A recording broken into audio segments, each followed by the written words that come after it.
What if the man everyone overlooked, the quiet mechanic at the edge of town, held the key to saving a life in just 30 seconds?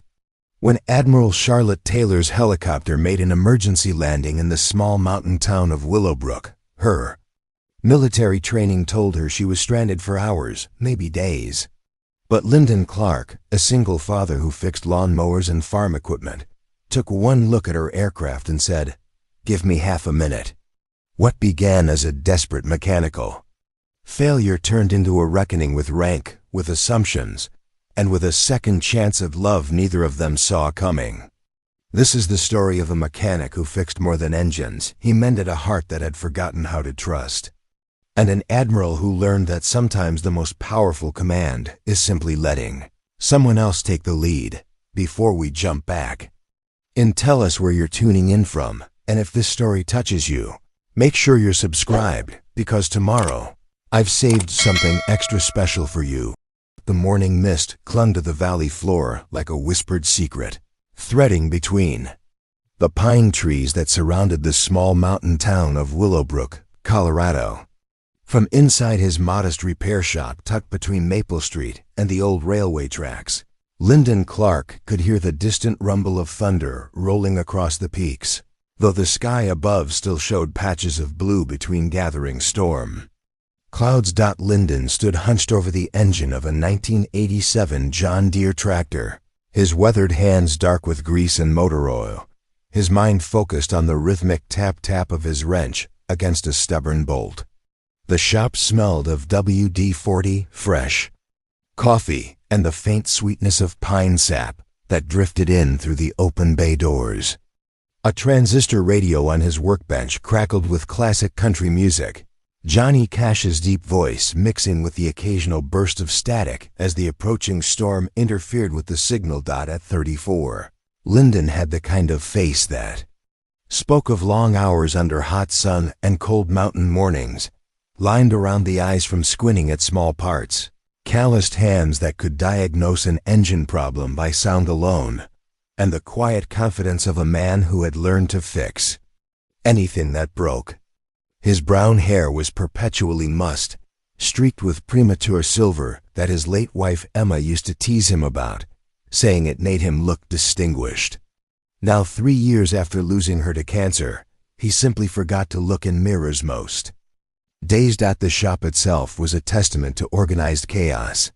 Tools hung on pegboard walls in precise arrangements that made sense only to Lyndon. Coffee cans filled with screws and bolts lined metal shelving units, each container labeled in Emma's careful handwriting labels he couldn't bring himself to replace. A calendar from 2019 still hung behind the register, turned to the month she died, as if time had stopped that October and never quite resumed its normal pace. Through the window that faced the small apartment above the shop, Lyndon could see the outline of his 8-year-old daughter Sophia's bedroom. She was still asleep, her school backpack hanging on the chair where she'd left it the night before, next to a half-finished math homework assignment and a drawing of what she called Daddy's flying machines, her interpretation of the various aircraft parts that sometimes found their way into his shop when the small regional airport needed emergency repairs. Sophia had Emma's bright green eyes and stubborn chin, but she'd inherited Lyndon's mechanical curiosity. She could identify the sound of different engines from 3 blocks away and had been helping him sort screws by size since she was 5.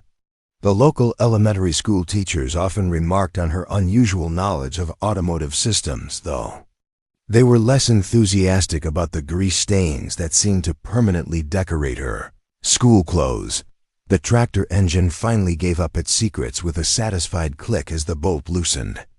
Lyndon smiled slightly, the first genuine expression to cross his face that morning. There was something deeply satisfying about solving mechanical puzzles, about taking broken things and making them whole again. It was honest work, predictable work, the kind of labor that didn't ask questions about the past or make promises about the future. Outside, the wind began to pick up, rattling the corrugated metal siding of the shop and sending a few early autumn leaves skittering across the concrete floor. The storm was moving in faster than the weather service had predicted, which wasn't unusual for this part of Colorado. Mountain weather had its own personality, changing moods as quickly as a temperamental carburetor. Lyndon paused to wipe his hands on a shop rag, glancing at the old clock mounted above the tool chest. 7:23 a.m. Sophia would be waking soon, padding. Downstairs in her fuzzy slippers and oversized pajamas, expecting her usual breakfast of scrambled eggs and toast cut into triangles. He'd learned to cook out of necessity after Emma's death, though his repertoire remained stubbornly limited to about 6 reliable meals that Sophia actually enjoyed eating. The radio weatherman's voice cut through the music with an update. Flash. Flood warning now in effect for the greater Willowbrook area. Residents in low-lying areas should be prepared for possible evacuation. Winds gusting up to 60 miles per hour expected throughout the morning. Lyndon reached over and turned up the volume slightly. Flash floods weren't uncommon in the valley during storm season, but they were nothing to take lightly. He made a mental note to check the drainage around the shop's foundation and maybe move the more expensive equipment to higher shelves. Just in case. He had just returned to the tractor engine when the sound reached him, a mechanical whining that didn't belong to any ground vehicle he knew.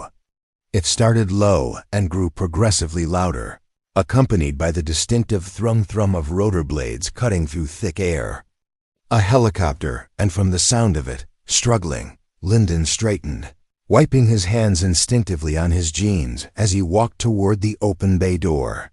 The sound was getting closer, more labored, with an irregular hiccup in the engine rhythm that made his mechanic's instincts prickle with concern.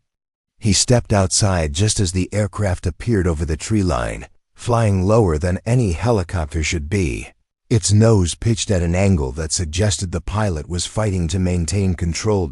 It was a civilian bird, sleek and modern, but something was definitely wrong. Black smoke trailed from somewhere near the rear rotor assembly, and the craft was losing altitude with each passing second.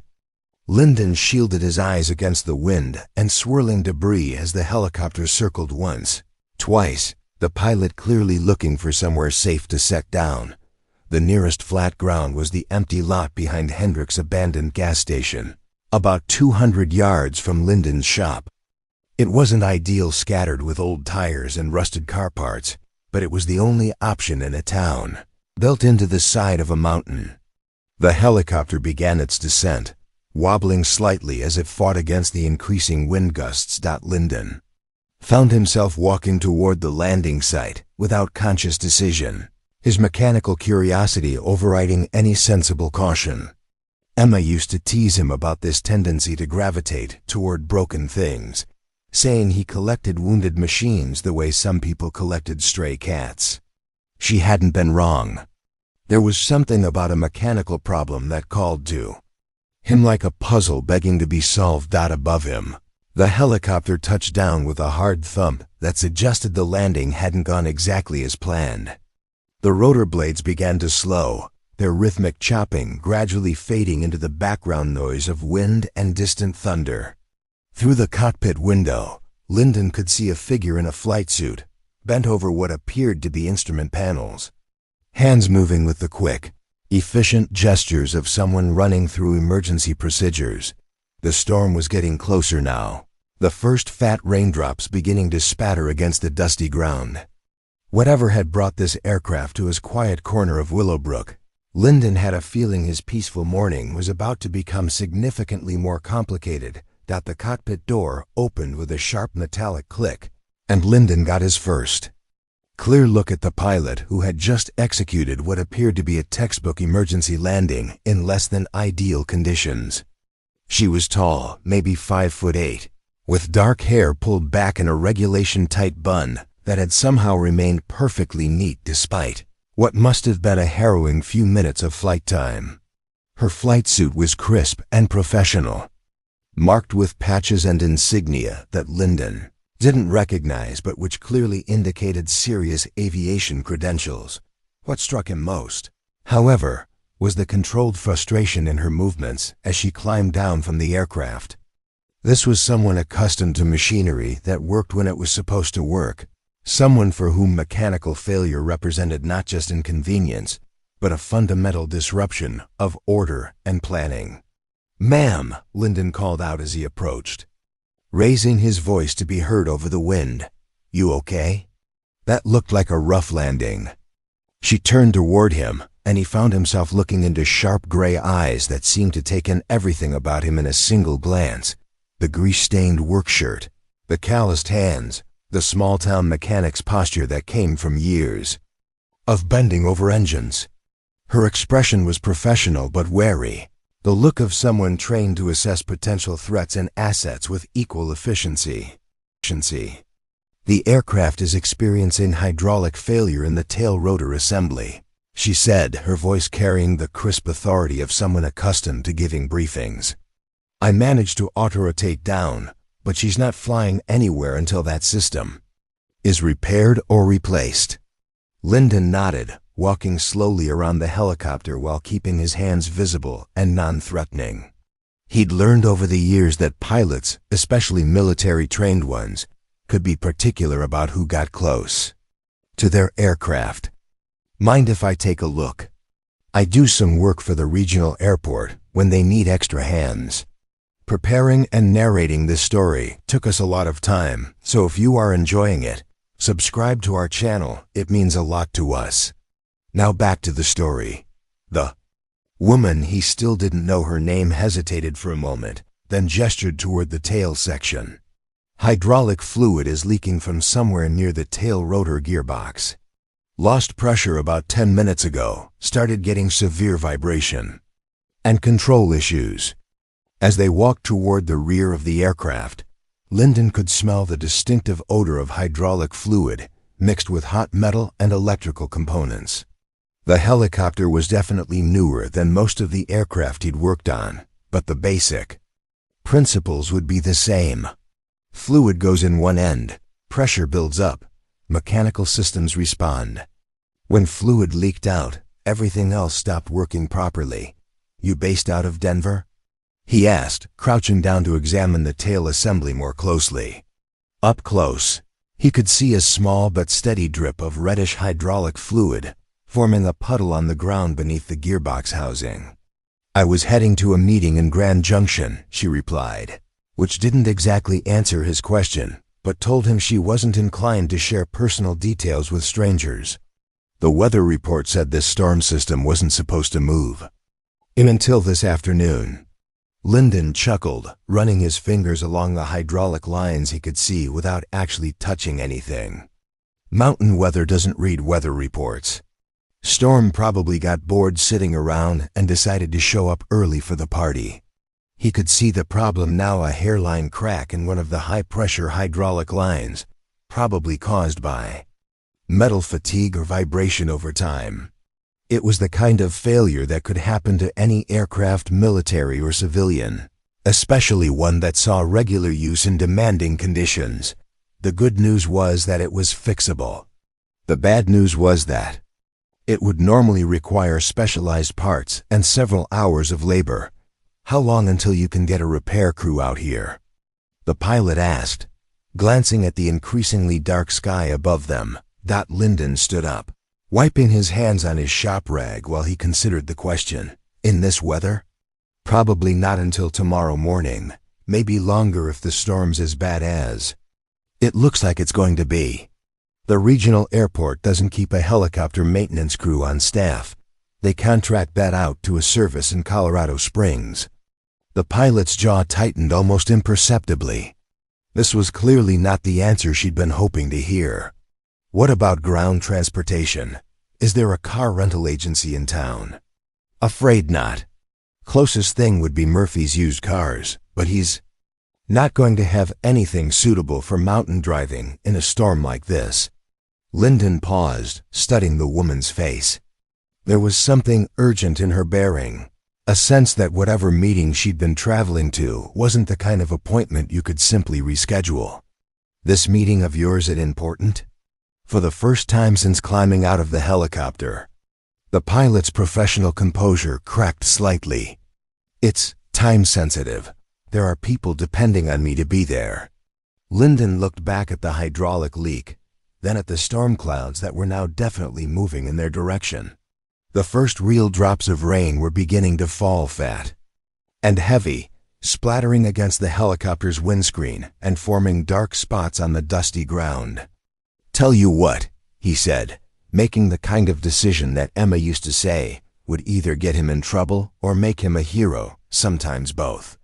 "Let me take another look at this hydraulic line. I've got some parts back at the shop that might work as a temporary repair. Nothing permanent, you understand, but maybe enough to get you where you need to go." The pilot stared at him for a long moment, as if trying to determine whether he was serious or simply offering false hope. "You work on helicopters?" "I work on anything with moving parts," Lyndon replied honestly. "Helicopters, airplanes, tractors, lawnmowers. Metal is metal. Hydraulics are hydraulics. The principles don't change much, just the complexity and the tolerances." A strong gust of wind chose that moment to sweep across the landing site, sending dust and debris swirling around them and causing the helicopter to rock slightly on its landing gear. The storm was definitely moving in fast now, and they were both going to be soaked if they stayed outside much longer. "Look," Lyndon continued, raising his voice against the wind, "my shop's right over there. Why don't you come inside while I gather some tools and parts? I can't promise miracles, but I can at least take a proper look at the problem." The pilot glanced once more at her aircraft, then at the approaching storm, then back at Lyndon. He could see her weighing options, calculating risks and probabilities with the kind of systematic thinking that came from years of making decisions where mistakes had serious consequences. "I'm Charlotte Taylor," she said finally, extending her hand in a firm, no-nonsense handshake. "Lyndon Clark," he replied, noting that she hadn't mentioned any military rank or title. "And don't worry about your bird. She be fine where she is for now. Let's get out of this weather before we both end up looking like drowned cats." As they hurried toward the shop, Charlotte walking with the long, efficient strides of someone accustomed to moving with purpose, Lyndon found himself wondering what kind of meeting could be important enough to risk flying in deteriorating weather conditions. Whatever it was, he had a feeling he was about to become more involved in Charlotte Taylor's day than either of them had planned.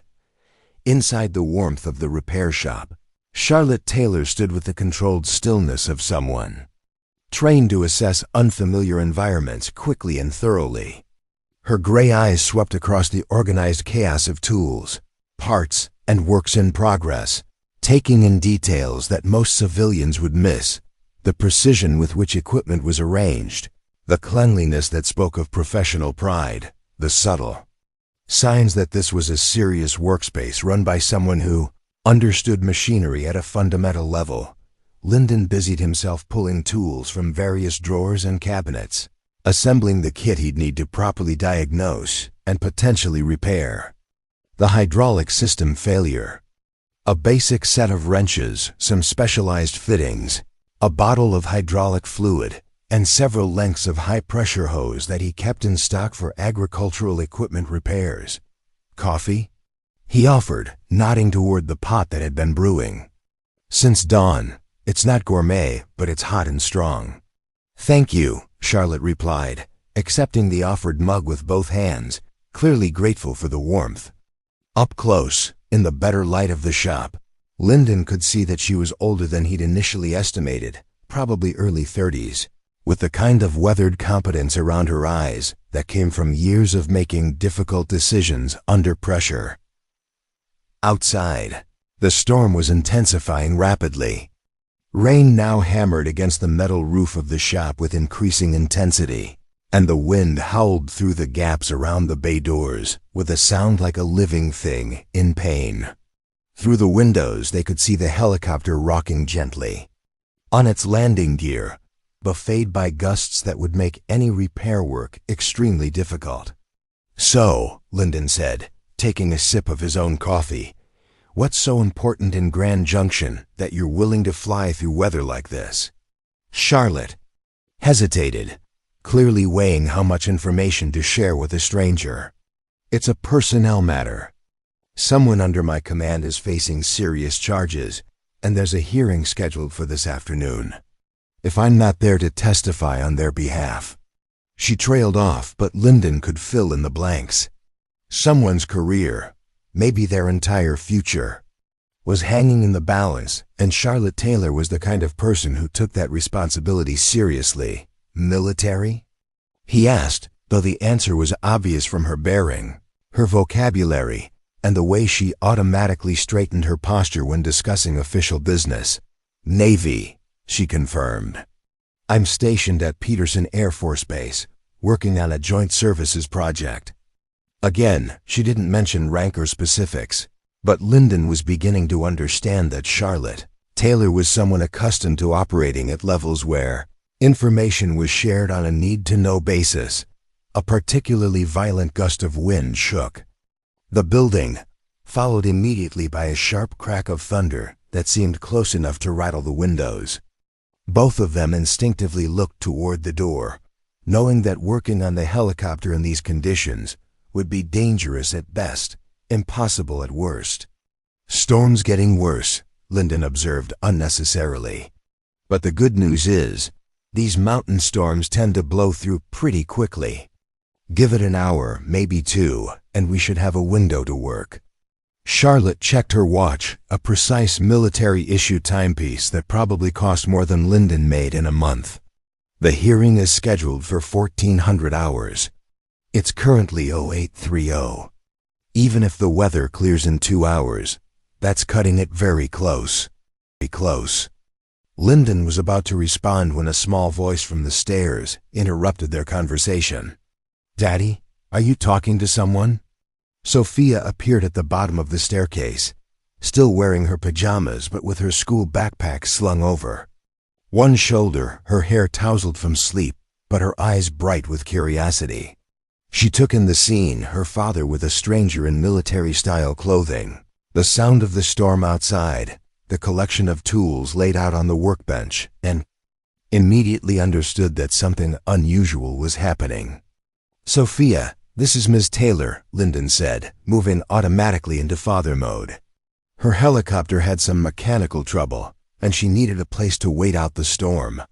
Charlotte studied the little girl with the same careful attention she'd given the shop, but her expression softened noticeably. "Hello, Sophia.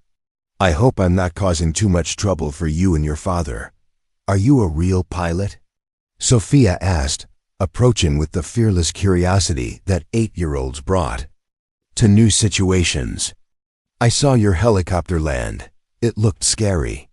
"I am a real pilot," Charlotte confirmed, crouching down to Sophia's eye level. "And you're right, it was a little scary. But your father thinks he might be able to help fix it." Sophia turned to Lyndon with an expression of complete confidence. "Daddy can fix anything. He fixed Mrs. Henderson's tractor when it was making that awful noise, and he fixed the lawnmower that caught on fire, and he even fixed my bicycle when the chain came off 17 times. 17 times? Charlotte asked, raising an eyebrow. At Lyndon, she's very enthusiastic about learning to ride, he explained diplomatically, and not very enthusiastic about using the brakes. The normalcy of the domestic scene seemed to relax Charlotte slightly, reminding her that despite the urgency of her situation, she was in the company of good people who were genuinely trying to help. She sipped her coffee and watched as Lyndon moved efficiently around the shop, gathering additional supplies and checking the weather through the windows. "Tell me about this hydraulic problem," he said, returning to the workbench where he'd laid out his tools. "When did you first notice the symptoms?" Charlotte set down her mug and shifted into professional mode. Initial indication was a slight vibration in the tail rotor, approximately 15 minutes before landing. Within 5 minutes, the vibration increased significantly, and I began to notice a decrease in hydraulic pressure on the gauge. By the time I initiated the emergency landing sequence, I had lost approximately 60% of system pressure. Lyndon nodded, translating the technical description into mechanical terms he understood. Progressive failure, probably a small leak that got worse as the system tried to compensate. That's actually good news, means it's likely a single point of failure rather than multiple system problems. How long do you estimate for the repair? Charlotte asked. Depends on what I find when I get a proper look, Lyndon replied honestly. If it's just a cracked hydraulic line, maybe 30 minutes to an hour once the weather clears. If it's something more complex, he shrugged, could be longer. Charlotte checked her watch again, doing rapid calculations in her head. Lyndon could see the tension building in her shoulders as she weighed the shrinking time window against the deteriorating weather conditions. There is one other option, he said quietly, glancing at Sophia to make sure she was occupied with something else. I could take a look at it now. In the storm. Wouldn't be pleasant, and it'd be risky, but if time is that critical. Absolutely not, Charlotte replied immediately. I won't have you risking injury on my account. The hearing is important, but it's not worth someone getting hurt. Lyndon smiled slightly, recognizing the automatic command authority in her voice. Tone of someone accustomed to being responsible for other people's safety and well-being. Appreciate the concern, but I've worked in worse weather than this. Farmers don't stop having emergencies just because it's raining. Before Charlotte could respond, another voice cut through the sound of the storm. This time it came from the radio on the workbench, crackling with static and emergency authority. All stations, this is Willowbrook Emergency Services. We have multiple reports of flash flooding on State Route 24, repeat state. Route 24 is closed due to flash flooding. All residents in the Mill Creek area should prepare for possible evacuation. Emergency shelters are being established at Willowbrook High School and the community center. Lyndon and Charlotte looked at each other, both understanding immediately what this meant. State Route 24 was the main highway connecting Willowbrook to the outside world. If it was closed due to flooding, ground transportation to Grand Junction was no longer an option, regardless of the weather. Looks like fixing that helicopter just became our only choice, Lyndon said grimly, reaching for his rain jacket. The storm had transformed the world outside Lyndon's shop into something primal and chaotic. Rain fell in sheets so dense that visibility dropped to barely 20 feet, and the wind howled with the voice of something wild and untamed. As Lyndon pushed open the bay door, a gust of wind-driven rain immediately soaked the front of his jacket and sent tools rattling across the concrete floor behind him. Stay here with Sophia, he called to Charlotte over the roar of the storm. I'll do a preliminary assessment and see what we're dealing with. But Charlotte was already pulling on her flight jacket and checking the fastenings. This is my aircraft, and my responsibility. I'm not letting you go out there alone. Ma'am, with respect, there's no point in both of us getting soaked. The name is Charlotte. She interrupted, and there was something in her voice that brooked no argument. And I've worked in worse conditions than this. 2 sets of hands will be better than 1, especially if we're working against the clock. Lyndon glanced back at Sophia, who was watching them both with wide eyes from her perch on a shop stool. Sweetheart, we're going to go outside for a few minutes to look at the helicopter. I need you to stay right here where it's warm and dry, okay? Can I watch from the window? Sophia asked, already climbing down from the stool and moving toward the large bay window that faced the landing site. You can watch, but if the storm gets worse, I want you to go upstairs and wait in your room.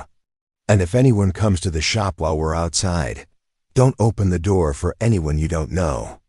Sophia nodded solemnly, clearly understanding that this was one of those adult situations where following instructions exactly was important.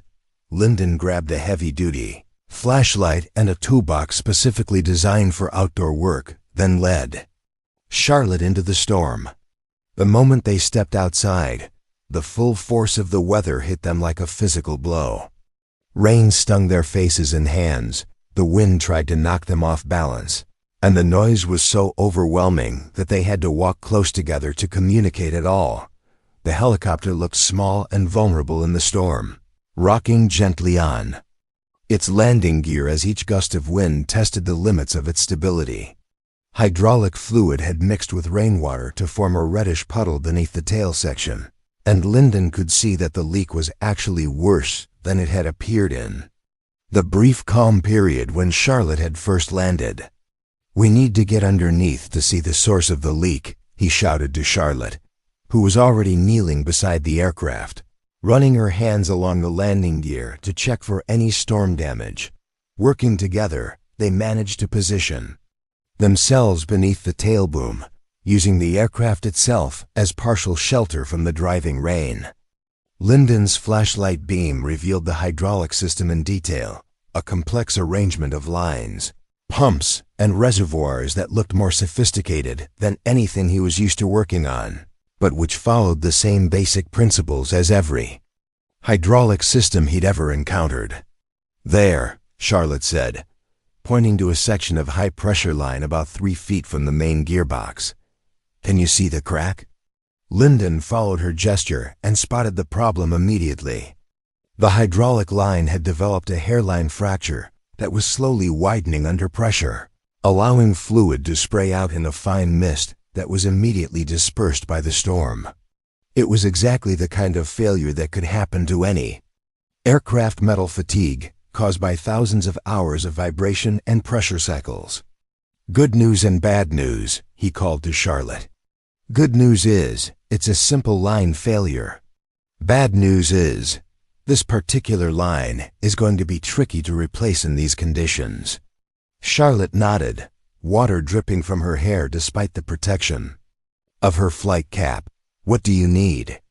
Lyndon studied the problem more carefully, tracing the path of the damaged line and noting how it connected to the rest of the hydraulic system. The line ran from the main hydraulic pump to the tail rotor control mechanism, following a route that took it around several other components and through a series of mounting brackets that would make replacement difficult under the best of circumstances. "I'm going to need to disconnect this line at both ends, remove it completely, and then install a replacement," he explained. "That means we'll need to drain some hydraulic fluid, and we'll probably lose pressure in the entire system temporarily." "Ha! Long?" Charlotte asked, checking her watch again despite the rain that immediately obscured the face. Lyndon considered the complexity of the job, the working conditions, and his own experience with similar repairs. "If everything goes perfectly, maybe 45 minutes. If we run into complications," he shrugged, "could be longer." Charlotte was quiet for a moment, clearly running calculations in her head. The hearing was scheduled for 1400 hours, roughly 5.5 hours away. Even if they completed the repair within an hour, she would still need at least 3 hours of flight time to reach Grand Junction, and that didn't account for weather delays or the time needed to properly test the hydraulic system before takeoff. "We need to try," she said finally, "even if it's a long shot." Lyndon looked at her carefully, noting the determined set of her jaw and the way she held herself despite the miserable conditions. This wasn't just about making an appointment or fulfilling a professional obligation. Someone's future was genuinely hanging in the balance, and Charlotte Taylor was the kind of person who would crawl through a hurricane, if that's what it took to help someone under her command. "All right," he said, reaching for his toolbox. "But we do this safely. If conditions get worse, or if either of us starts showing signs of hypothermia, we stop immediately, no argument." Charlotte nodded her agreement, and they began working in earnest. The first step was to drain the hydraulic reservoir to reduce pressure in the system, which required locating the drain valve and positioning a collection pan to catch the fluid. In the storm, this simple task became an exercise in patience and persistence, as wind kept blowing rain into their faces and tools kept slipping from wet hands. "I should mention," Charlotte said as they worked, "I have some experience with aircraft maintenance. I'm not just a pilot." Lyndon glanced at her with surprise. Most pilots he'd met were competent with routine maintenance tasks, but Charlotte was displaying the kind of systematic knowledge that came from formal training. She anticipated which tools he would need next, held components steady while he worked, and offered suggestions that demonstrated a thorough understanding of hydraulic systems. "Where'd you learn maintenance?" he asked as they struggled to remove a particularly stubborn fitting. "Naval Academy, plus some additional training at fleet maintenance schools," she replied. "I started as an enlisted mechanic before I became an officer. Old habits die hard." That explained a lot about her competence and her insistence on helping with the repair. This wasn't a pilot watching someone else work on her aircraft. This was a trained mechanic who happened to also be a pilot, working alongside another mechanic to solve a problem they both understood. As they worked, the storm continued to rage around them, but Lyndon found himself settling into the familiar rhythm of complex repair work. Each component had to be approached methodically, each connection checked and double-checked, each step verified before moving to the next. It was demanding, meticulous work made more difficult by the weather, but it was also the kind of challenge that reminded him why he'd fallen in love with mechanical problem-solving in the first place. "We're going to get through this," he said to Charlotte as they finally succeeded in removing the damaged hydraulic line. "Your friend is going to get the help they need." Charlotte looked at him through rain-soaked hair, and for the first time since landing, she smiled. "I hope you're right." Back inside the shop, soaked to the skin and shivering despite their exertion, Lyndon and Charlotte stood over the damaged hydraulic line that they'd managed to extract from the helicopter. Under the warm fluorescent lights, the extent of the damage was clearly visible, a crack that ran nearly 2 inches along the high-pressure fitting, with metal fatigue evident around the failure point. Sophia had remained dutifully at her observation post by the window, but she hurried over as soon as they entered, her young face creased with concern. "Daddy, you're all wet. And you're shaking." "We're okay, sweetheart," Lyndon assured her, accepting the towel she brought him from the small bathroom adjacent to the shop. "Just got a little more rain than we bargained for." Charlotte accepted her own towel gratefully, using it to dry her hair while studying the damaged component with professional interest. "The failure pattern suggests metal fatigue accelerated by vibration stress," she observed. "Probably not related to any maintenance issues, just normal wear and tear on an aging aircraft." Lyndon nodded, already moving toward the storage area, where he kept various hydraulic components. "The question is whether I have anything that'll work as a replacement. This is a pretty specialized fitting, higher pressure rating than most of the agricultural equipment I usually work on." He began pulling boxes from metal shelving units, checking part numbers and specifications against the damaged line. Most of his hydraulic inventory was designed for tractors and farm implements, robust but not nearly as precise as aircraft components. The pressure ratings were generally lower, the tolerances less exact, and the materials not necessarily certified for aviation use. "Here's the thing," he said, setting several potential candidates on the workbench.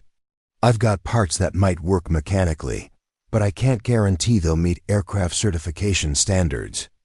We'd essentially be making a field repair with automotive parts."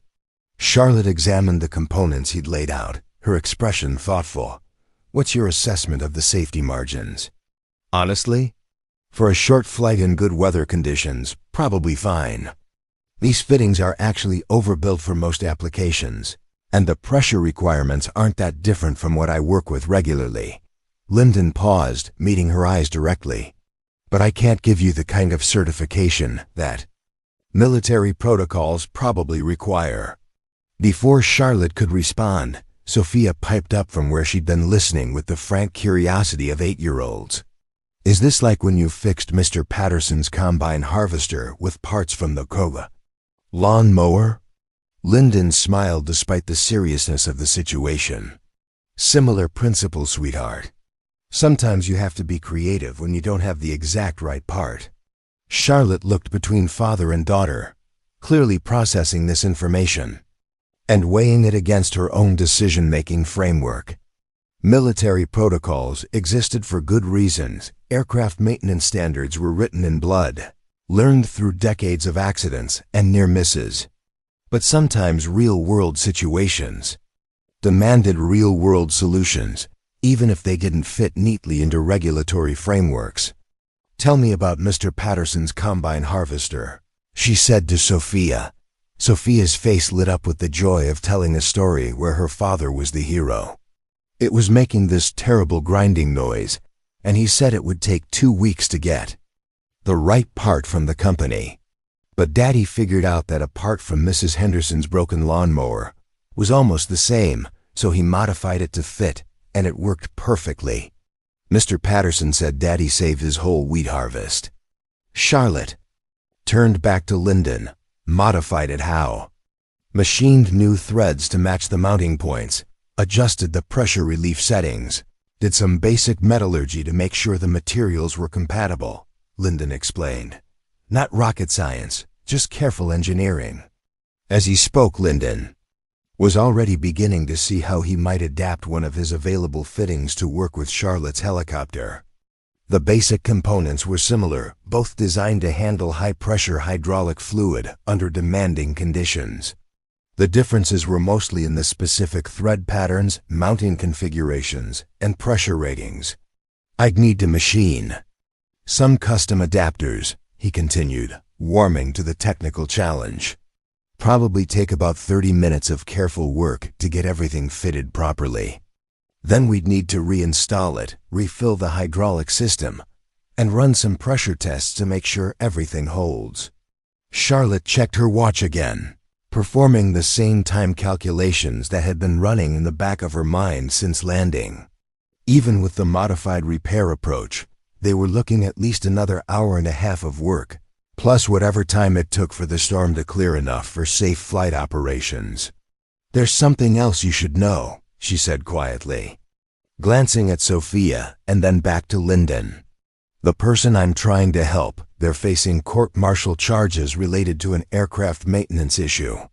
Someone made a decision to use non-standard parts in a combat zone repair, and when the aircraft failed later, people were hurt."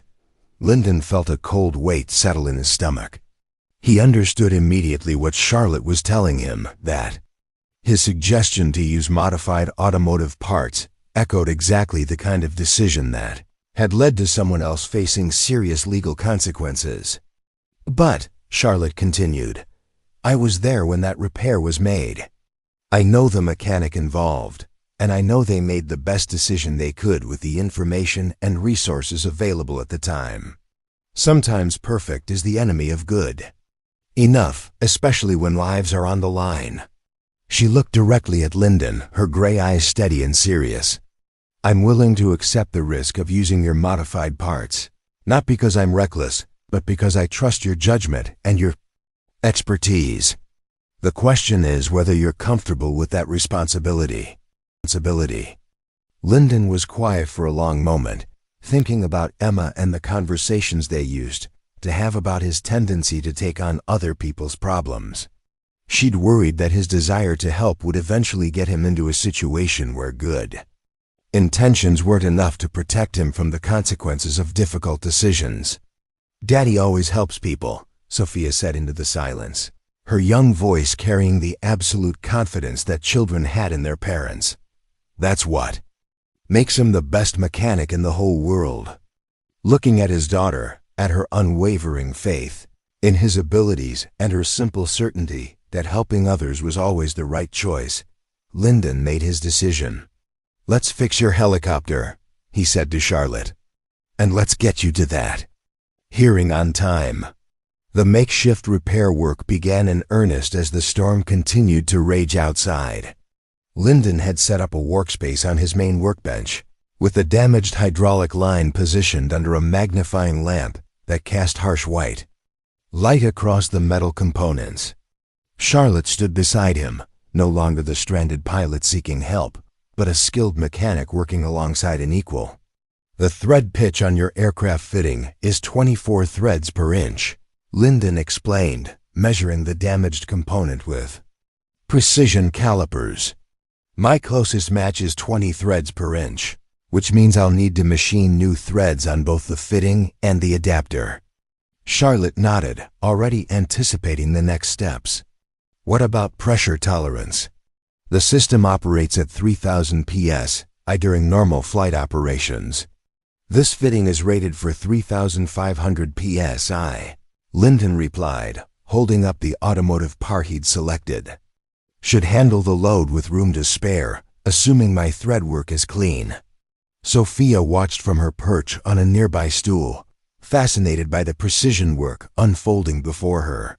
She'd seen her father perform countless repairs, but never with this level of technical complexity or with stakes this high.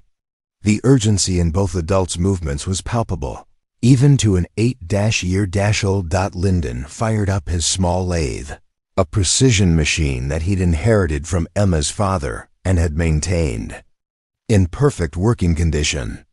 The rhythmic whir of the motor and the subtle vibration of metal cutting metal filled the shop, almost drowning out the sound of rain hammering against the roof.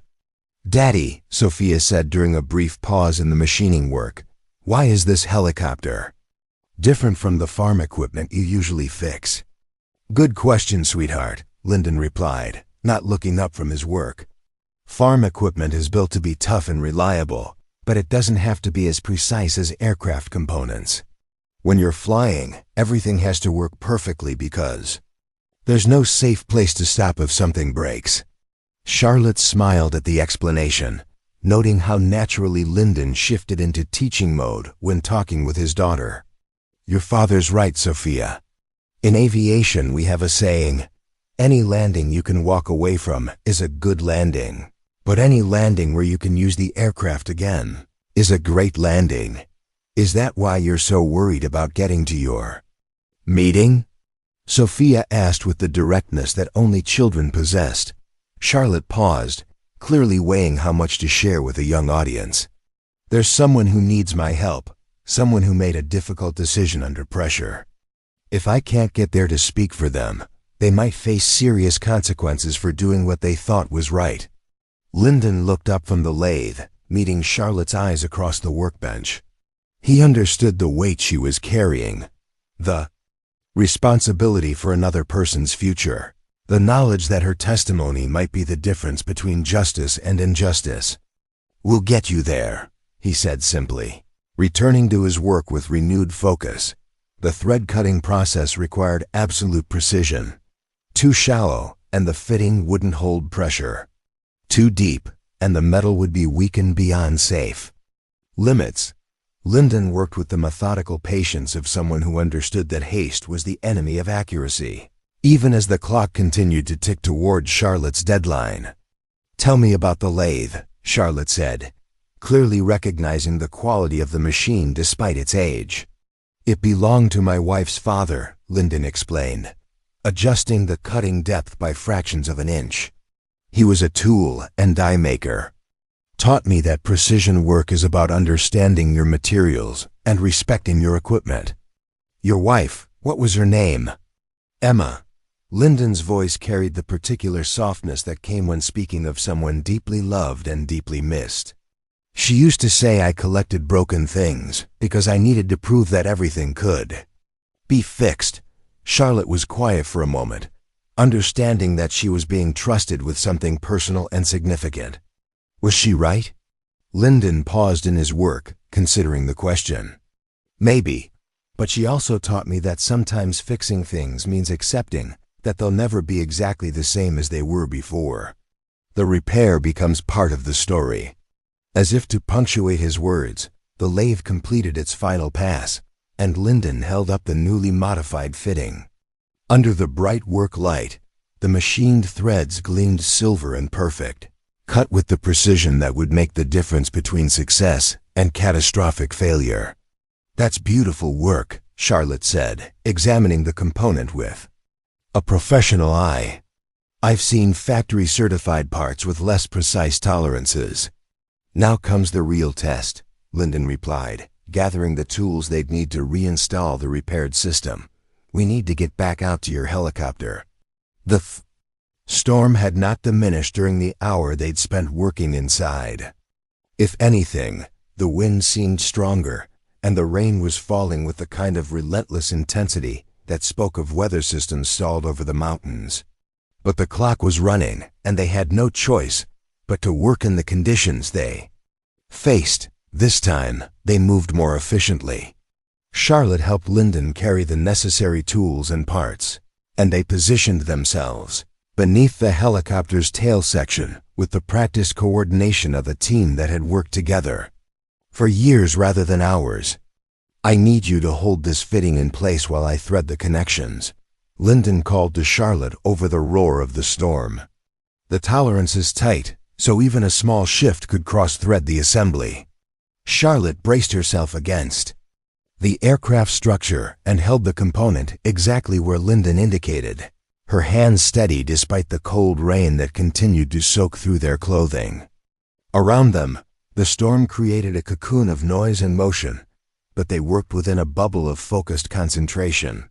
"First connection secure," Lyndon reported, checking the fitting with a torque wrench to ensure proper tension. "Starting on." The second. The final connection proved more challenging, requiring them to work in a cramped space beneath the tail rotor assembly. Lyndon found himself lying on his back in the mud, reaching up to thread fittings by feel while Charlotte provided steady light with the flashlight and called out adjustments. "Quarter turn clockwise, stop, back it off just a hair, perfect." When the final connection was secure, they both remained motionless for a moment, neither wanting to be the first to move and potentially disturb something that had taken so much effort to achieve. "System pressure test," Charlotte said finally. "We need to energize the hydraulic pump and see if the repair holds." They climbed into the helicopter's cockpit, both of them dripping wet, but focused entirely on the instrument panel before them. Charlotte moved through the startup sequence with practiced efficiency, bringing various systems online in the proper sequence. "Hydraulic pump activated," she announced. "Pressure building. 1,000 psi, 1,500, 2,000. Lyndon watched the gauge climb steadily, knowing that any failure in his repair work would show up immediately as a pressure drop or system alarm. At 2,500 psi, the system stabilized, and Charlotte activated the tail rotor controls to verify proper operation. "Full system pressure achieved," she reported, unable to keep the excitement out of her voice. "All control responses normal." "Lyndon, your repair is holding perfectly." They looked at each other across the cockpit, both understanding that they had just accomplished something remarkable. In the span of 90 minutes, working in impossible conditions with improvised parts, they had restored a complex aircraft system to full operational status. "So," Lyndon said, rainwater still dripping from his hair, "how long until you can safely take off?" Charlotte studied the weather conditions through the cockpit windows, her pilot's training automatically assessing wind speed, visibility, and the risks associated with flight in marginal conditions. "I need maybe 20 minutes for the storm to ease up just enough for a safe departure," she said. "Then it's 3 hours to Grand Junction, which puts me there at 13:30 hours 30 minutes before the hearing." "Cutting it close," Lyndon observed. "But possible," Charlotte replied, and her smile was the first genuinely relaxed expression he'd seen from her since she'd landed. "Thanks to you." The 20-minute wait for the storm to ease stretched into an unexpected intimacy. Back inside the warmth of the shop, Charlotte and Lyndon sat across from each other at the small table where he usually ate his lunch, sharing the last of the morning's coffee while Sophia colored at the workbench, humming quietly to herself. "I owe you more than I can possibly repay," Charlotte said, wrapping her hands around the warm mug. "What you did out there, the precision, the improvisation, the willingness to work in those conditions, that was extraordinary." Lyndon shrugged, uncomfortable with praise. Just problem solving, same thing any good mechanic would do. No, Charlotte said firmly. I've worked with a lot of mechanics over the years, military and civilian. What you did required not just technical skill, but courage and judgment. You took a calculated risk on behalf of someone you'd never met, for a situation you knew nothing about. She paused, seeming to weigh her words carefully. I think it's time I told you exactly who you've been helping. From her flight suit pocket, Charlotte pulled out her military identification card and placed it on the table between them. Lyndon picked it up, and his eyebrows rose as he read the rank insignia and credentials. Admiral Charlotte Taylor, United States Navy, he read aloud. Naval Air Systems Command. Sophia looked up from her coloring, clearly sensing that something significant had just happened. What's an admiral, Daddy?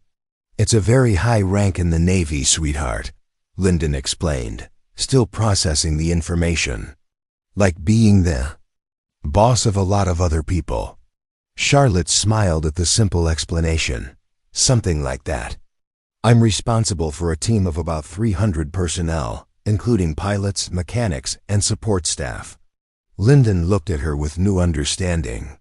And the person you're trying to help, they're one of your people. Staff Sergeant Maria Santos. She's one of the finest aircraft mechanics I've ever worked with. Charlotte's voice carried both pride and worry. 6 months ago, she was deployed to a forward operating base where they were doing helicopter maintenance under combat conditions. Limited parts, extreme time pressure, and aircraft that were desperately needed for medical evacuations. Charlotte took a sip of coffee, her expression distant as she recalled the events. One of the helicopters developed a hydraulic failure, ironically, very similar to what we just repaired. Maria had to make a choice: ground the aircraft until proper parts could be flown in, which would take 48 hours, or improvise a repair using modified components from their spare parts inventory. She chose to improvise, Lyndon said, already understanding where the story was heading. She chose to save lives, Charlotte corrected. Her repair held for 6 weeks and enabled dozens of successful medical evacuation missions. But eventually, under extreme operational stress, the modified component failed during a routine flight. The crew survived, but the aircraft was damaged, and when the investigation traced the failure back to the non-standard repair, she became a scapegoat. Lyndon finished grimly. The military justice system is thorough, but it's not always fair, Charlotte said. Maria followed established protocols for emergency repairs, but the investigators are treating her decision as negligence rather than life-saving initiative. My testimony today is crucial because I was the commanding officer who authorized those emergency repair procedures. Sophia had stopped coloring and was listening with the serious attention that children gave to adult conversations they sensed were important, even if they didn't understand all the details. Will your testimony save her? Sophia asked. Charlotte looked at the little girl with respect for her directness. I hope so. I'm going to tell them exactly what kind of person Maria is, and exactly what the situation was when she made that repair. Sometimes the difference between right and wrong isn't about following rules. It's about understanding what the rules are trying to protect. Lyndon met Charlotte's eyes across the table. Like the repair we just made. Exactly like the repair we just made, she confirmed. You took responsibility, used your expertise and judgment, and accepted the risks because the alternative was worse. That's exactly what Maria did. The parallel wasn't lost on any of them. In the past few hours, Lyndon had faced precisely the same kind of decision that was currently threatening to destroy a military career. The only difference was that his gamble had paid off, while Maria Santos was facing the consequences of a repair that had eventually failed. There's something else, Charlotte continued, her voice softer now. Working with you today reminded me why I fell in love with aviation and engineering in the first place. In the military, everything becomes about procedures and protocols, which are important, But sometimes you lose touch with the pure problem-solving joy of fixing things. She gestured toward the workbench where Lyndon's tools were still laid out. From the repair work. Watching you work, seeing how you approach the problem with creativity and precision. Feeling like part of a team again, instead of just a commanding officer giving orders. That was something I didn't realize I'd been missing.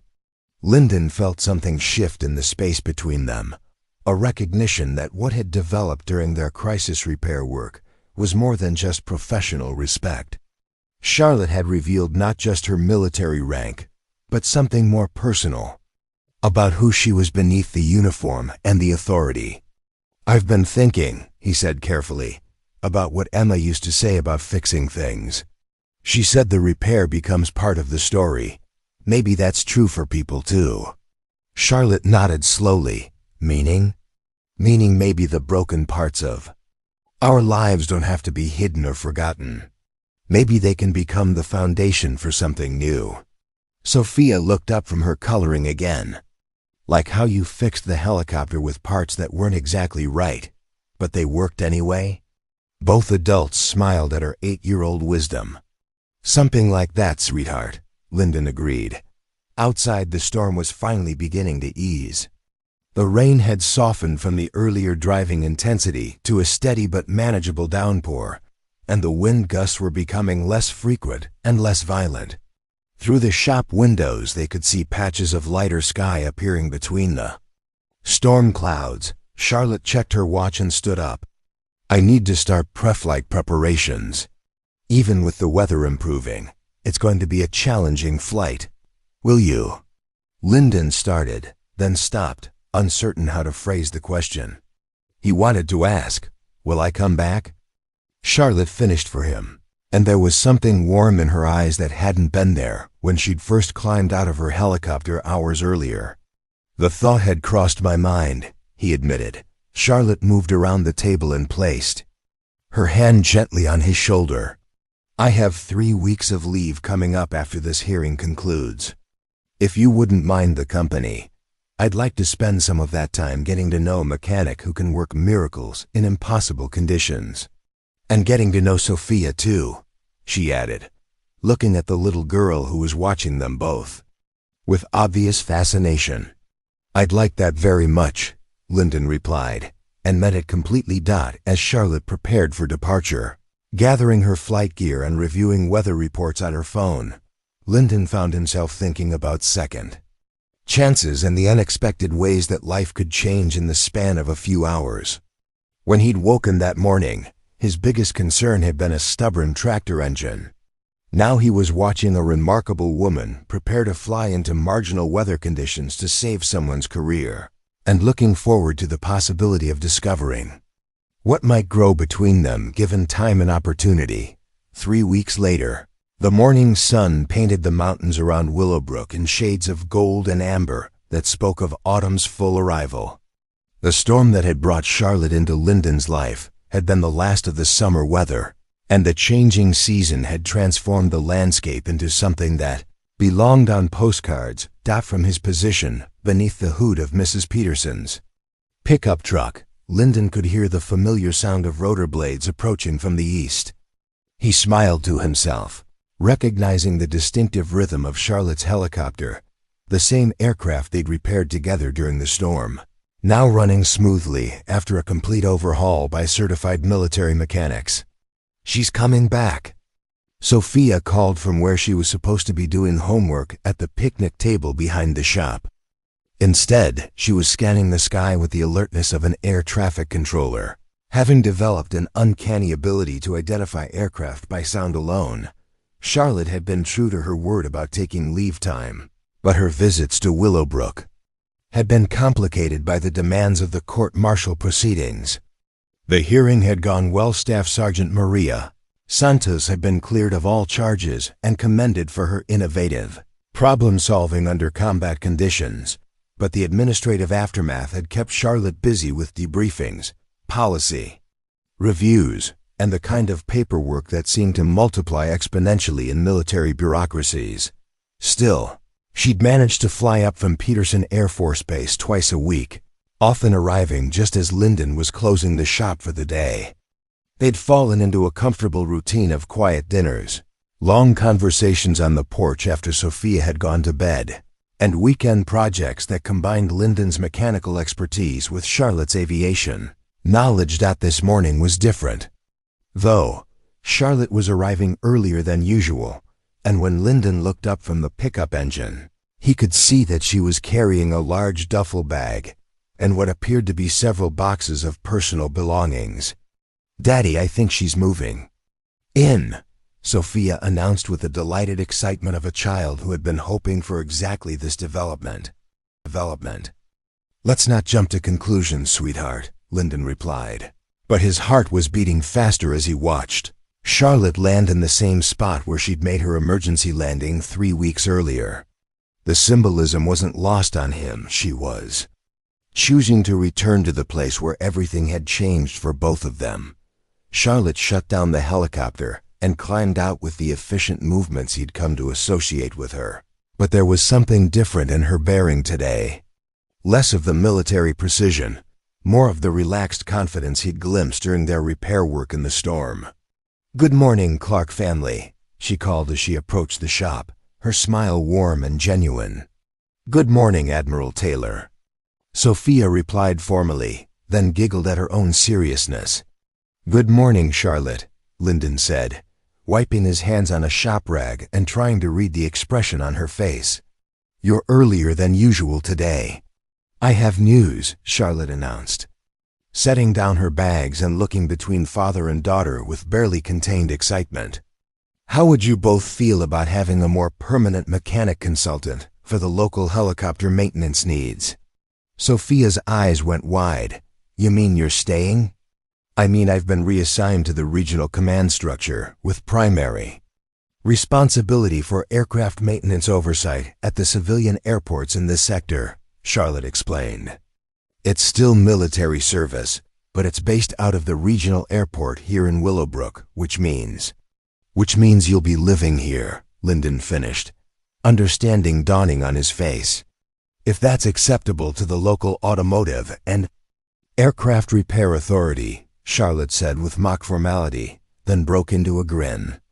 "I've already spoken with the airport manager about establishing a proper helicopter maintenance facility, and he mentioned that he knows an excellent mechanic who might be interested in expanding his services to include aircraft work." Lyndon stared at her, processing the implications of what she was telling him. "You arranged a job transfer so you could move to Willowbrook?" "I arranged a job transfer so I could wake up every morning in a place where I remember why I love fixing things," Charlotte corrected. "The fact that it also happens to be where 2 of my favorite people live is just a happy coincidence." Sophia launched herself from the picnic table and ran to Charlotte, who caught her in a hug that lifted the little girl off her feet. "Does this mean you can teach me to fly helicopters?" "It means we can start with some ground school lessons about how aircraft work," Charlotte laughed. "But actual flying lessons will have to wait until you're quite a bit older." Over Sophia's head, Charlotte met Lyndon's eyes, and he saw there not just affection, but the kind of quiet certainty that came from someone who had made a carefully considered decision and was completely comfortable with the consequences. "What about your career in the Navy?" he asked. "Willowbrook isn't exactly a fast track to promotion." "My career in the Navy is about serving where I can do the most good," Charlotte replied. "It turns out that establishing proper aircraft maintenance protocols for civilian airports in rural areas is actually a significant national security priority. Plus, I'll be working with some of the most innovative problem solvers in the region." She gestured toward his shop, where the evidence of 3 weeks of collaboration was visible in the form of new equipment, updated technical manuals, and several aircraft components in various stages of repair or modification. "Besides," she added more softly, "I've discovered that the most important missions sometimes aren't the ones they give you medals for. Sometimes they're the ones where you help people fix the broken things in their lives." Lyndon walked over to join the embrace, wrapping his arms around both Charlotte and Sophia. For the first time since Emma's death, he felt like his family was complete again, not replaced, but renewed and expanded in ways he never could have imagined. So what happens now? He asked. Charlotte pulled back enough to look at both of them, her gray eyes bright with possibilities. Now we build something new. A proper aircraft maintenance facility. A partnership between civilian and military expertise, and maybe. She paused, looking specifically at Lyndon with an expression that was both hopeful and vulnerable. And maybe a family that proves you can fix almost anything if you have the right tools, the right knowledge, and people who trust each other enough to work together through any storm. Lyndon kissed her then, there in the morning sunlight with Sophia giggling between them and the mountain standing guard around their small corner of the world. It was a kiss that tasted of coffee and possibilities, of second chances and new beginnings, of the kind of love that built itself on the foundation of shared work and mutual respect. When they finally broke apart, Sophia looked up at both of them with the satisfied expression of someone whose carefully laid plans had finally come to fruition. "I knew you were going to stay," she announced. "I drew pictures of all three of us in my room, and I put them on the refrigerator next to the ones of me and Daddy. Mommy, Emma always said that if you could imagine something good happening, it probably would." Charlotte knelt down to Sophia's level, understanding that she was being entrusted with something precious and irreplaceable. "Your mommy Emma sounds like she was very wise. I hope I can live up to the space she helped create in your family."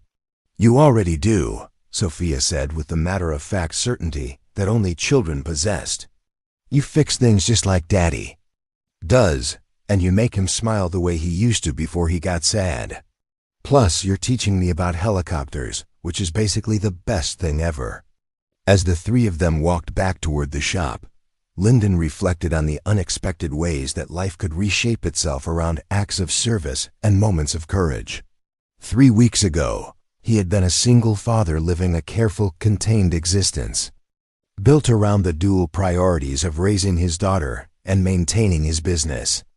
Today, he was part of something larger and more hopeful, a partnership that promised to transform not just his own life, but the lives of everyone who would benefit from the expanded aircraft services they would provide together. The broken helicopter that had brought Charlotte into his world had been more than just a mechanical problem requiring a creative solution. It had been an opportunity for both of them to rediscover parts of themselves they had thought were lost forever, her joy in hands-on problem solving, his willingness to take risks for the sake of helping others. Now, as they began planning the practical details of merging their skills and their lives, Lyndon understood that Emma had been right about repairs becoming part of the story. The challenges they had overcome together during that storm hadn't just fixed Charlotte's helicopter. They had created the foundation for everything that was about to begin. 6 months after Charlotte's permanent move to Willowbrook, the small mountain town had begun to transform in ways that no one could have predicted. What had started as a simple aircraft repair had evolved into something much larger, a partnership that was reshaping not just 2 lives, but an entire community's relationship with aviation, technology, and the possibilities that emerged when people with complementary skills decided to work together. The most visible change was the new facility that had sprouted alongside Lyndon's original repair shop. The Willowbrook Aviation Services hangar was a modest but thoroughly professional structure that housed everything from small aircraft maintenance to emergency response helicopter services. The building itself was a testament to practical innovation designed by Charlotte, with military precision but built with Lyndon's understanding of mountain weather and local conditions. Inside the hangar, the morning light streamed through carefully positioned windows that provided natural illumination for detailed mechanical work while avoiding the glare that could cause dangerous oversights. Charlotte stood at a workbench, methodically disassembling the engine of a search and rescue helicopter that served the region's national park system, while Lyndon worked on the avionics suite of a small Cessna owned by the local doctor who made medical runs to isolated ranches. Temperature sensor is reading 15 degrees high, Charlotte called across the workspace. Probably carbon buildup on the thermocouple junction. Easy fix, Lyndon replied without looking up from the radio array he was installing. Got a spare sensor in the parts cabinet, second shelf, blue bin. Their working relationship had evolved into the kind of seamless collaboration that usually took years to develop. They had learned each other's technical vocabularies, work rhythms, and problem-solving approaches well enough that they could function almost like a single organism with 4 hands and 2 complementary sets of expertise. Sophia, now 9 years, old and noticeably taller than she'd been during that first stormy morning, sat at a small desk in the corner of the hangar, officially doing homework but actually listening to every word of the technical discussions happening around her. Her math worksheets were covered with margin drawings of helicopter rotor systems and fixed-wing control surfaces, and her vocabulary had expanded to include terms like torque specifications and hydraulic pressure differentials. "Miss Charlotte," she said, looking up from a particularly challenging long division problem, "when you were my age, did you know you wanted to work on aircraft?" Charlotte paused in her engine work, considering the question with the seriousness she always brought to Sophia's inquiries. "I knew I liked taking things apart to see how they worked, but I didn't know there were jobs where people got paid to do that until I was much older. What made you think about it?" "I was telling my friend Jessica about how you and Daddy fixed the helicopter in the storm, and she said her mom thinks women can't be mechanics," Sophia replied matter-of-factly. "But that doesn't make sense because you're better at some mechanical things than Daddy is." Lyndon looked up from his work, smiling at his daughter's logic while also noting the quiet pride in Charlotte's expression. Over the past 6 months, he'd watched Charlotte become not just a partner in business and in life, but a role model who was expanding Sophia's understanding of what was possible for her future. "What did you tell Jessica?" Charlotte asked. "I told her that hands don't care if they're attached to a boy or a girl. They just care if the person knows how to use tools properly," Sophia replied. "And I said she should come visit sometime so she can see for herself." "That's exactly right, sweetheart," Lyndon said, his voice carrying the particular warmth it always held when Sophia demonstrated the kind of clear thinking that made him proud. "People who do good work are just people who do good work. Everything else is just noise." The conversation was interrupted by the sound of an approaching vehicle, and Lyndon looked up to see the familiar blue pickup truck of Tom Rodriguez, the airport manager who had become both a client and a close friend over the past months. Tom was a former Air Force crew chief who had retired to the mountains, but still maintained an on-course, encyclopedic knowledge of aircraft systems and an endless supply of stories about military aviation disasters that had been averted by creative thinking and careful maintenance. "Morning, Tom," Charlotte called as he entered the hangar. "The Piper Cherokee is ready for pickup, and I've got the logbook updated with all the work we completed." "Appreciate it, Charlotte. That bird's been giving the flying club fits for months, but she's purring like a kitten now." Tom accepted the logbook and flipped through the detailed maintenance entries that Charlotte had meticulously documented. "Actually, I'm here about something else entirely. Got a call from the State Emergency Management Office." Lyndon and Charlotte both looked up with interest. Emergency management calls usually meant either an opportunity to help with disaster response or news about upcoming training exercises that might require their specialized services. "What's the situation?" Lyndon asked. "Remember that search and rescue helicopter we've been maintaining for the Park Service? Well, word has gotten around about the quality of work you two do, and some of the other counties are interested in contracting for maintenance services too," Tom explained. "Problem is, the closest certified aircraft maintenance facility that could handle their needs is 4 hours away in Denver, which means aircraft are out of service for days at a time when they need repairs." Charlotte set down her tools and gave Tom her full attention. "How many aircraft are we talking about?" Right now, maybe 6 helicopters and 4 fixed-wing aircraft across 3 counties. But if the program works out, it could expand to cover the whole Western Slope region. Tom paused, clearly building up to something significant. They're also talking about establishing a formal emergency response aviation program, which would mean dedicated aircraft, professional pilots, and a maintenance facility that meets federal certification standards. Lyndon whistled softly. That's a big step up from what we're doing now. Big enough that it would require some changes, Tom agreed.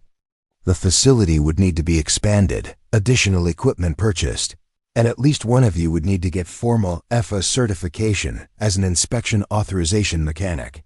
Charlotte and Lyndon looked at each other, each seeing the same mixture of excitement and apprehension in the other's expression. What Tom was describing represented an opportunity to transform their small operation into something with regional impact, but it would also require significant investment, additional training, and the kind of commitment that would change their lives in fundamental ways.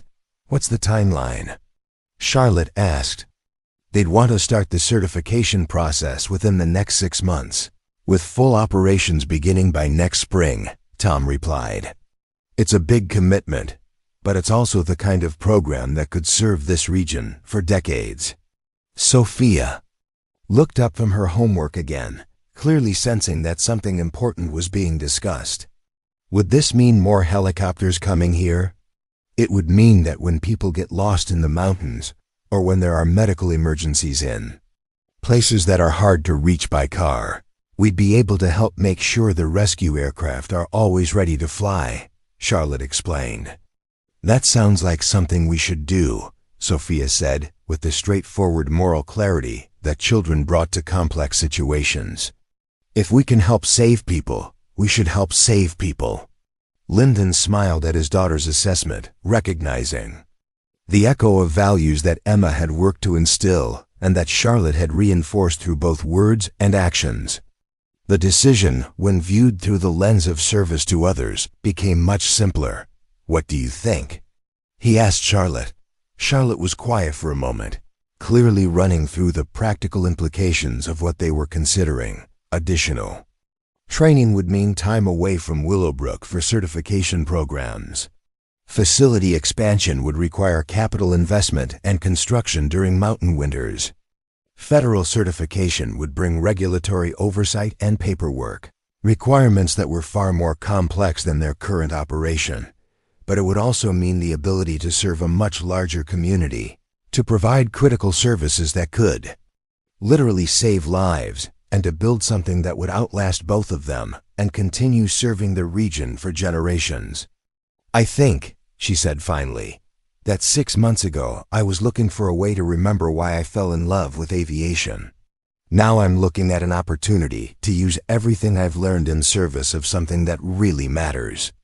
She looked around the hangar, taking in the evidence of what they had already built together, the organized tool arrays, the carefully maintained aircraft, the workspace that hummed with quiet efficiency and shared purpose. I think we should do it, she continued. But I think we should do it right. Proper training, proper equipment, proper procedures. If we're going to be responsible for aircraft that save lives, we need to be absolutely certain that we're prepared for that responsibility. Tom nodded approvingly. That's exactly the kind of thinking that convinced the emergency management folks that you two were the right people for this job. They're not looking for the cheapest option. They're looking for the most reliable option. Over the next hour, they discussed the practical details of what the expansion would require. Additional hangar space would need to be constructed, specialized tools and equipment purchased, and a formal quality management system implemented to meet federal aviation regulations. Charlotte would need to complete additional certification training that would take her away from Willowbrook for several weeks over the course of the year, and Lyndon would need to expand his knowledge of aircraft-specific systems beyond the fond general mechanical principles he currently relied upon. But as they talked, it became clear that the foundation they had built together over the past 6 months had prepared them for exactly this kind of challenge. Their complementary skills, their shared commitment to excellence, and their ability to work together under pressure had created something that was greater than the sum of its parts. "There's one more thing," Tom said as the meeting was winding down. "The state wants to feature this program as a model for rural aviation services. That means there might be some publicity, maybe some visitors from other states looking to set up similar programs." Lyndon and Charlotte exchanged glances, both of them instinctively uncomfortable with the idea of publicity and attention. They had built their partnership around the quiet satisfaction of good work and personal relationships, not public recognition. "What kind of publicity?" Charlotte asked cautiously. "Nothing too intrusive. Maybe a feature story in some aviation magazines, possibly a visit from state officials to see the operation in action," Tom explained. "The point would be to demonstrate that small communities can provide high-quality aviation services when they have the right people and the right support." Sophia looked up from her homework again, this time with an expression of unmistakable pride. "You mean people would come here to learn how to do what you and Daddy do?" "Something like that, sweetheart," Lyndon replied, still processing the implications of what Tom was describing. "That's good," Sophia said definitively. "More people should know how to fix things properly. And more people should know that, when someone needs help, you don't ask if it's convenient or if you'll get paid enough. You just help." Charlotte reached over and squeezed Sophia's shoulder, understanding that the little girl had just articulated the fundamental principle that had guided every decision they had made since that stormy morning, when a broken helicopter had brought them together. "You're absolutely right, Sophia," she said. "That's exactly what more people should know. As Tom prepared to leave, carrying with him their provisional agreement to pursue the expanded program, Lyndon found himself thinking about the unexpected ways that life could amplify small acts of service into something with far-reaching impact. What had begun as a simple decision to help a stranded pilot had evolved into a business partnership, then a personal relationship, and now an opportunity to serve their entire region in ways that could touch hundreds of lives. "Are we really ready for this?" he asked Charlotte after Tom's truck had disappeared down the mountain road. Charlotte looked around the hangar again, then at Sophia, who had returned to her homework, but was clearly still listening to their conversation. "I think we're as ready as anyone ever is for the next challenge," she replied. "We know how to work together, we know how to solve problems, and we know why the work matters. Everything else we can figure out as we go." That evening, as they sat on the porch of the house that had become their shared home, watching the sun set behind the peaks that surrounded Willowbrook, Lyndon reflected on the journey that had brought them to this moment. The quiet mechanic who had lived a careful, contained life had become part of something larger and more ambitious than he had ever imagined possible. But more than that, he had rediscovered the truth that Emma had tried to teach him during their years together, that the most meaningful work was always work done in service of others, and that the most satisfying life was one built around relationships that made everyone involved stronger and more capable. "What are you thinking about?" Charlotte asked, noting his contemplative silence. "I'm thinking," Lyndon replied, "that if someone had told me a year ago that I'd be planning to expand into federal aviation certification and emergency response services, I'd have thought they were talking about someone else entirely." Charlotte smiled, understanding exactly what he meant. "And if someone had told me that I'd find more professional satisfaction working in a small mountain town than I ever did commanding a major military installation, I'd have recommended they seek psychological evaluation."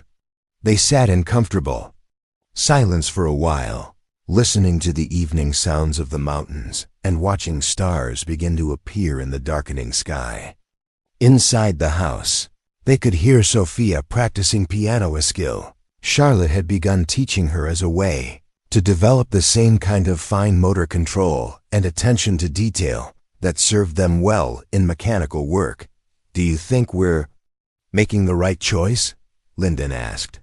"Taking on this much responsibility, committing to something this big?" Charlotte considered the question seriously, as she always did when discussing decisions that would affect all three of them. "I think," she said finally, "that we're making the choice that's consistent with who we are and what we believe in.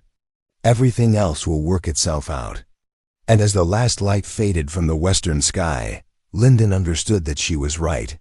They had built their relationship and their partnership on a foundation of service, competence, and mutual respect.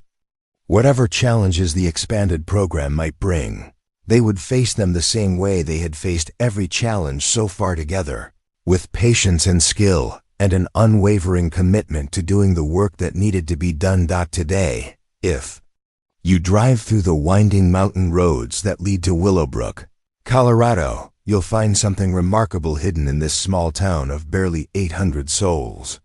Nestled between the original Clark's Automotive Repair and the newer Willowbrook Aviation Services hangar, there's a modest bronze plaque that tells a story most visitors never hear.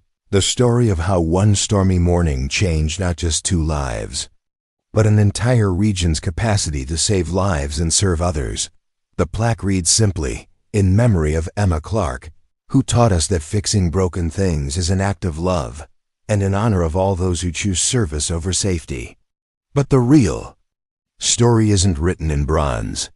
It's written in the lives that have been touched, the emergencies that have been answered, and the quiet revolution that began when a single father chose to help a stranger in distress.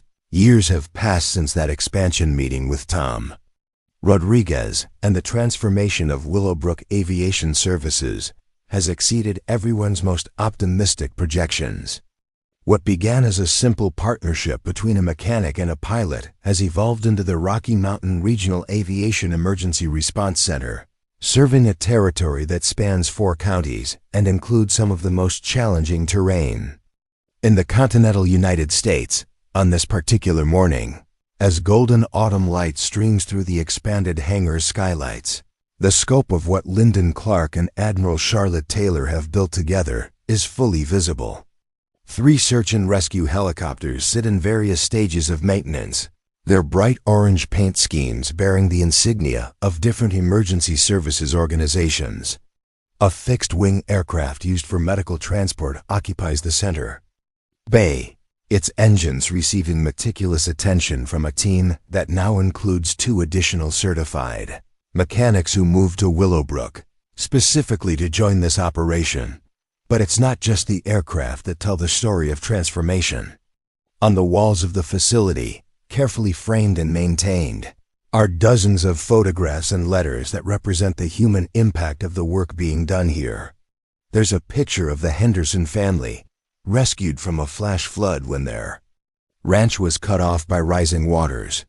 A letter from the parents of a teenage hiker who was airlifted to safety after a climbing accident in the national park. A photograph of the search team that located 3 missing hunters during an early blizzard, taken just moments after they were loaded into one of the helicopters maintained in this hangar. Each image represents a moment when the difference between life and death came down to having reliable aircraft operated by skilled pilots and maintained by people who understood that precision isn't just about following procedures. It's about ensuring that when someone is depending on you, you never let them down. Lyndon stands at his workbench, now expanded and modernized, but still bearing the fundamental organization that Emma's father had taught him decades ago. At 46, he carries himself with the quiet confidence of someone who has found his place in the world and knows exactly why his work matters. His hands, still marked by years of mechanical work, move with practiced efficiency as he performs a routine inspection on a turbine engine that will soon be returning to service. Temperature differential is within normal parameters. He calls to Charlotte, who is reviewing maintenance logs at a computer workstation that didn't exist in the original shop. This bird is ready to go back to work. Charlotte looks up from her screen, where she's been coordinating maintenance schedules for aircraft across the entire regional network. At 37, She has grown into her role as the Regional Aviation Maintenance Director with the same methodical competence she once brought to military command, but with a warmth and accessibility that reflects the influence of small-town life and the family she's helped to build. "Excellent timing," she replies. "Park Service just called about a missing climber on the north face of Mount Wilson. They'll want this helicopter airworthy for first light tomorrow." From her position at a desk near the office area, 11-year-old Sophia looks up from what appears to be homework, but is actually a detailed technical drawing of a helicopter rotor assembly. Her resemblance to her father is unmistakable, but she's developed Charlotte's systematic approach to complex problems and an articulate confidence that suggests she's comfortable in the world of adults and serious conversations. "Is it the same climber who got lost there last month?" she asks, demonstrating the kind of situational awareness that comes from growing up around emergency response operations. "Different climber, same challenging location," Charlotte explains. "That's why it's so important that our aircraft are always maintained to the highest standards. When someone is in trouble on a mountain face, there's no room for mechanical failure." Sophia nods solemnly, understanding intuitively what many adults never grasp, that the work being done around her isn't just a job or even a profession, but a responsibility to people she will never meet who may depend on that work for their lives. The conversation is interrupted by the arrival of a familiar figure, Maria Santos, the former staff sergeant whose court-martial case had provided the original urgency for Charlotte's flight to Grand Junction 2 years earlier. Maria is now a civilian aircraft mechanic who serves as the facility's quality control specialist, ensuring that every repair meets not just federal standards, but the elevated standards that the team has established for itself. Morning briefing. Maria announces, carrying a clipboard and wearing the expression of someone who takes her responsibilities seriously. "We've got the medical transport aircraft scheduled for a routine inspection this afternoon. The Forest Service helicopter needs a hydraulic system check after yesterday's mission, and there's a new pilot coming in for facility orientation." As the team gathers for the daily briefing, a practice that Charlotte had instituted to ensure that everyone understood not just their individual responsibilities, but how their work connected to the larger mission. Linden reflected on the unexpected ways that crisis could become the foundation for something transformative. Maria's presence in Willowbrook was itself a testament to the power of second chances and the importance of standing up for what was right. After her exoneration, she had decided to leave military service and pursue civilian aviation maintenance. Drawn by Charlotte's description of work that was both technically challenging and directly connected to helping people, her expertise in military aircraft systems had proven invaluable as the facility expanded its capabilities, and her experience with emergency repairs under pressure had made her an ideal mentor for the newer mechanics who joined the team. "Before we start the technical briefing," Charlotte said, addressing the assembled group, "I want to share some news that puts our work in perspective." She held up a letter bearing the letterhead of the Colorado State Emergency Management Agency. Last month, aircraft maintained at this facility responded to 43 emergency calls across the region. Those missions included 12 medical evacuations, 18 search and rescue operations, 7 wildfire support missions, and 6 emergency supply deliveries to isolated communities. She paused, looking around at the faces of her team. Linden, Maria, the 2 newer mechanics, and even Sophia, who was listening with the serious attention she always brought to discussions of their work. What that means in human terms is that 43 families somewhere in Colorado didn't have to wonder whether help was coming. 43 emergency situations were resolved successfully because when the radio crackled with a call for help, the aircraft were ready, the pilots were trained, and the maintenance was flawless. The room was quiet for a moment as everyone absorbed the weight of those numbers. 43 emergencies in a single month, each representing someone's worst day becoming survivable. Because of work done in this hangar by people who understood that excellence wasn't optional when lives were at stake. There's more, Charlotte continued. The state has asked us to help establish similar programs in 3 other rural regions. They want to use our model as the template for expanding emergency aviation services across the western United States. Lyndon looked up from the maintenance log he'd been reviewing, surprised by this development. Meaning? Meaning that what we've built here, the combination of military precision with civilian adaptability, federal standards with local knowledge, and technical expertise with genuine care for the communities we serve, has become something that other places want to replicate. Maria smiled, understanding the implications immediately. We're not just fixing aircraft anymore. We're proving that small communities can provide world-class emergency services when they have the right people and the right support. Sophia raised her hand with the formality she'd learned from observing adult meetings. Does this mean you'll have to travel to help set up the other programs? Charlotte and Lyndon exchanged glances, both recognizing the underlying concern in Sophia's question.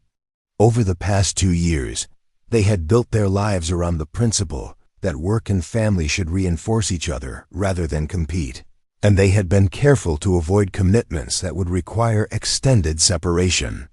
It means we'll provide guidance and training support, Charlotte replied carefully.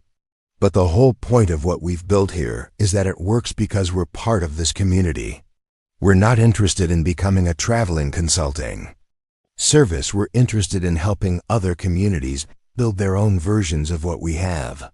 That afternoon, as the daily maintenance work continued around them, Lyndon and Charlotte found themselves working side by side on the medical transport aircraft, their movements coordinated with the precision that came from years of collaboration. The aircraft needed routine maintenance that would ensure its reliability for the critical medical missions that connected isolated mountain communities with advanced medical facilities in Denver and Colorado Springs. I've been thinking about what you said this morning, Lyndon said as they worked together to replace a component in the aircraft's navigation system. About other communities wanting to replicate what we've built here. What about it? Charlotte asked, holding a component steady while Lyndon made precise adjustments to its mounting. I keep coming back to that first morning, when your helicopter made the emergency landing, he continued.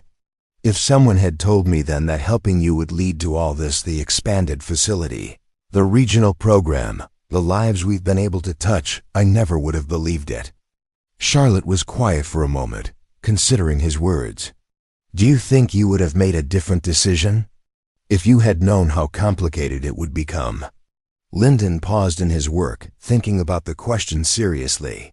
The past 2 years had brought challenges they never could have anticipated: federal inspections, regulatory compliance, the stress of knowing that their work directly affected people's survival, the pressure of expanding from a small local operation to a regional center of excellence.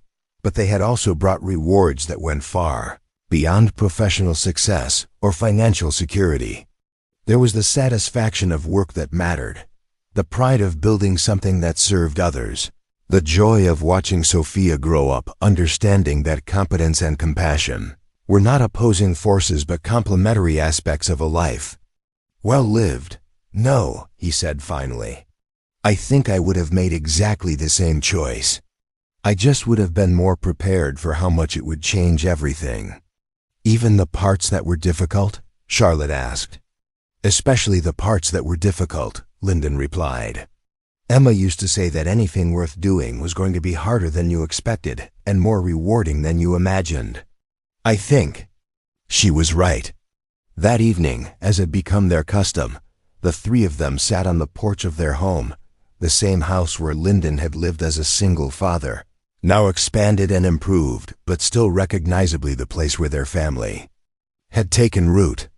Sophia was reading a book about aviation history, occasionally looking up to ask questions about the technical details that captured her interest. Dad, Charlotte, she said, using the informal address that had evolved naturally as their family structure had solidified. I've been thinking about what I want to do when I grow up. Both adults looked at her with interest. At 11, Sophia was old enough to begin forming realistic ideas about her future, and her exposure to the aviation maintenance world had given her insights into careers that most children never considered. "What have you been thinking?" Charlotte asked. "I want to be an aerospace engineer," Sophia announced with the confidence of someone who had given the matter serious consideration. Not just maintaining aircraft, but designing new ones. Aircraft that are safer, more efficient, and better at helping people in emergencies. Lyndon smiled, recognizing in his daughter's ambition the same drive to solve problems and help others that had shaped his own career choices. "That's a challenging field, sweetheart. It requires a lot of mathematics and science." "I know," Sophia replied matter-of-factly. "That's why I've been studying extra math and asking Charlotte to help me understand physics. I figure if I start learning now, I'll be ready for engineering school when the time comes." Charlotte reached over and squeezed Sophia's hand, moved by the girl's determination and by the implicit trust she was showing in the adults who had committed to supporting her dreams. "I think that's an excellent goal," she said. "And I think you have exactly the right combination of curiosity, persistence, and care for others to make an outstanding engineer."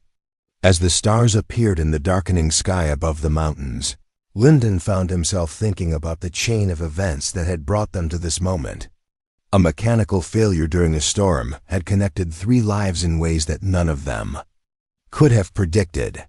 But more than that, it had demonstrated the power of small acts of service to create ripple effects that extended far beyond their original scope. The helicopter repair that had taken them 30 minutes in impossible conditions had led to a partnership that now served 4 counties and had saved hundreds of lives. The decision to help a stranger had created a family that was stronger and more purposeful than any of them had imagined possible. The choice to expand their services had established a model that was now being replicated across the Western United States. "You know what I think?" Sophia said, looking up from her book as if she had been following his thoughts.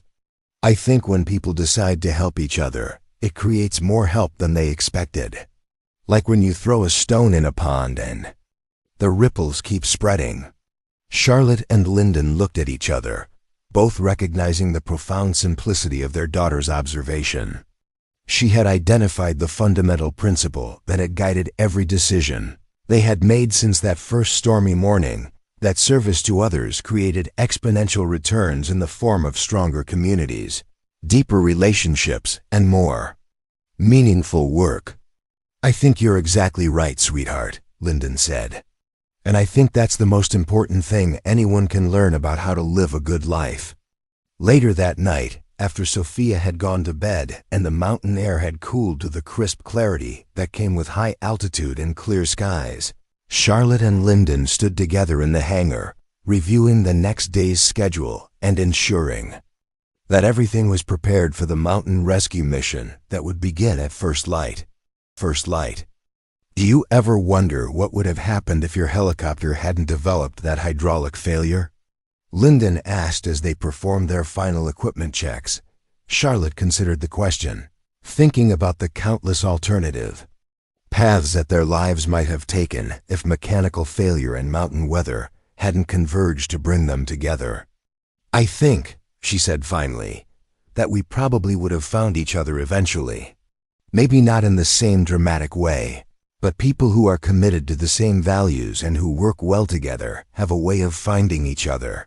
She paused, looking around the hangar that had become the center of their professional lives and the foundation of their service to others. "But I'm grateful it happened the way it did," she continued, "because the way we met through a crisis that required us to work together and trust each other completely, that set the foundation for everything that came after. We learned right from the beginning that we could depend on each other when the stakes were highest." Lyndon nodded, understanding exactly what she meant. Their relationship had been forged in the crucible of emergency repair work under impossible conditions. which had created a bond that was built on competence, trust, and shared commitment to excellence. Everything else, the personal affection, the family they had created, the business partnership that had grown into regional significance, had been built on that foundation of proven reliability under pressure. "Sometimes," he said, "I think about Emma and what she would think of all this. The expanded facility, the regional program, the family we've built together." Charlotte took his hand, understanding that he was sharing something important about the way he had integrated his past loss with his present happiness. "What do you think she would say?" she asked gently. Lyndon was quiet for a moment, imagining the conversation with the clarity that came from years of carrying Emma's memory as a source of guidance rather than pain. "I think she would say that we proved her point about repairs becoming part of the story," he replied. "That the broken places in our lives, your frustration with military bureaucracy, my isolation after losing her, even that hydraulic failure in your helicopter, that all of those breaks became the places where something new and stronger could grow." Charlotte squeezed his hand, moved by his ability to see their journey in terms of healing and growth, rather than simply coincidence and good fortune. "I think she would be proud," she said, "of the work we're doing, of the family we've created, and of the way we've honored her memory by building something that serves others." As they turned off the lights in the hangar and walked home under the star-filled mountain sky, both of them understood that they had discovered something profound about the nature of meaningful work and purposeful relationships. Service to others wasn't just about helping people in crisis. It was about creating the conditions for human flourishing, building communities that could support their members through any challenge, and demonstrating that ordinary people with complementary skills could accomplish extraordinary things when they worked together with shared values and unwavering commitment. Today, the bronze plaque outside the Willowbrook Aviation Services facility serves as a quiet reminder that the most powerful journeys often begin with the simplest decision to help someone in need. But the real memorial to Emma Clark's wisdom isn't written in metal. It's written in the lives that have been saved, the communities that have been served, and the family that has been built around the revolutionary idea that fixing broken things is indeed an act of love. And somewhere in the mountains of Colorado, when the radio crackles with an emergency call and aircraft lift off into uncertain weather to bring help to people in desperate need, the echo of that first stormy morning continues to ripple outward, proving that sometimes the most extraordinary transformations begin with nothing more than the willingness to answer when someone calls for help. Up next, you've got two more standout stories right on your screen. If this one hit the mark, you won't want to pass these up. Just click and check them out. And don't forget to subscribe and turn on the notification bell so you don't miss any upload from us.